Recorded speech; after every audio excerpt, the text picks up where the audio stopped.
Let's start out by talking about the economy. It's getting more expensive for just about everything these days. So if you become governor, what would you do to help residents as well as businesses financially that would really make a difference in the first several years? So we will be on a mission to build affordable housing for the people of Hawaii. I'll use executive authority if I have to. We'll use all of the tricks that we have with the legislature to make red tape go away, to build Department of Hawaiian Homelands housing, to get rid of illegal Airbnb, so that comes into our inventory. So we have inventory and housing go up, and that means costs come down. That's the biggest thing. Now there's other things we should do.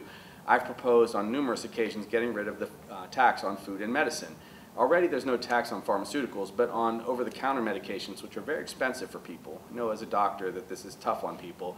We should get rid of the tax there. It's a very regressive tax to have that GET tax on people who are just trying to get rice, who are just trying to get basic foods for our local people. That's another big piece. Energy costs have to come down too. So I'm going to try to expedite all of the renewable energy programs that we can, because the more energy that we get onto the grid from solar, the more clean energy. That price point is about 8 to 15 cents per kilowatt hour, way, way less than what we pay with fossil fuels, which we're moving away from, as you know. So all of these things feed affordability. I'm even considering if we can do it, getting a brief suspension on the gas tax here at the state level. Could save us 20, 25 cents a gallon, just temporarily. You have to be careful about that because we need that money for roads. So all these things are necessary, but it really comes down to affordable housing for our people. Just upon our election, it's a huge statement that the people in Hawaii wanted a change, right? Republican administration, something they haven't had in about 12 years, and it will make a big difference. I'm hoping that because I bring a pro-business, pro-small business attitude to the state of Hawaii and pro-local attitude towards business, that it'll open things up.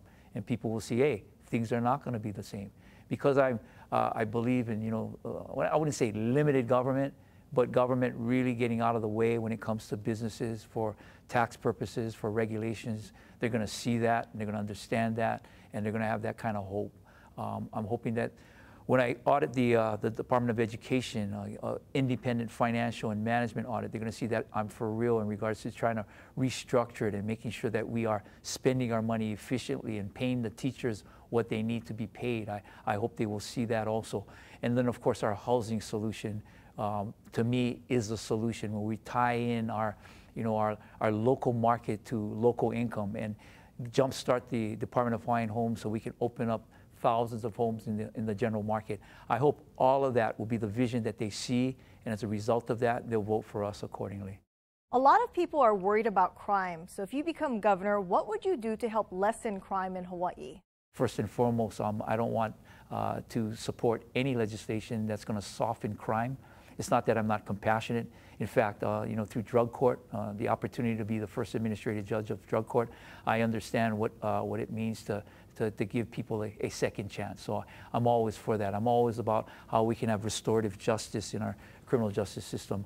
So what you have to do is you have to actually get people off of the drugs if you want to get them better.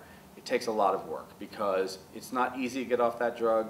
It's not easy to rehabilitate people. But as we see the rate of incarceration, it's almost always connected to that problem. So when we build new prisons, when we build new jails, we have to be more focused on healing. Of course, if someone commits violent crime, they're going in. If they commit property crime, they've got to stay in jail. But if we don't start getting people better, they just come out of jail, commit more crime. So you'll see me reboot, reinvent our mental health care system. President Biden urged governors to pardon those convicted of simple marijuana possession. So if you became governor, would you do that? Yes.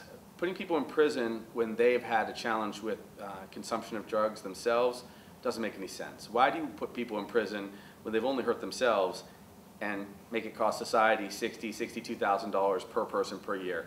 It's not productive. We need the workforce. We need people to go on with their lives. We don't want to separate them from their children or their spouses. It doesn't make any sense to put people in prison for those minor drug offenses.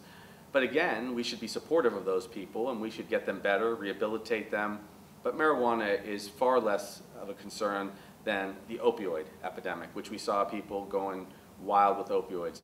I believe that everything's a case by case basis because, I said this in previously, your past is important, your history is important, hopefully because you learn from it. But where you are today is more important to me then you're passed. But it gives me an indication of where you've been. So likewise, when it comes to the authority that a governor has to grant pardons, I want to know, okay, what your past was. And I want to see how you've progressed. And not everybody's progressed the same way. Everybody's progressed differently, right? Some of us learn differently, and some of us do things differently. So I got to see what's motivating you, what's not motivating you. So definitely on a case-by-case basis, I would grant pardons.